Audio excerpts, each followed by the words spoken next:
2, 3.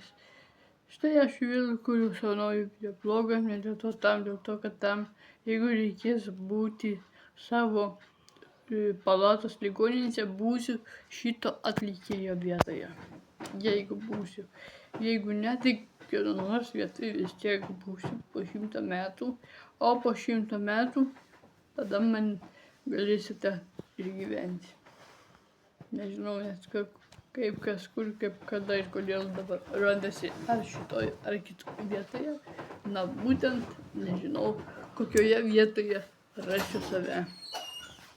Gal nerasiu iš viso, gal rasiu, gal tiesiog arba galbūt dėl išvaizdos nerasiu, tai vadinasi dėl išvaizdos toks gimiau. Ir dėl to, tam, kad būsiu jo atlikėjo vietoje, miršiu endokrininę, nuo ciklodolio, sinatropą ir vaistų. Nepamirškit nuo tų variantų. Jeigu reikės vaistų, gulėsiu Vaido Baumilo vietose.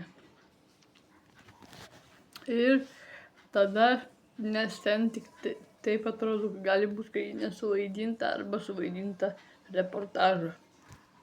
Bum, ai. Štai ir aš vėl Giedrius Gintas, su jumis buvo vienas videoblogas ir ate.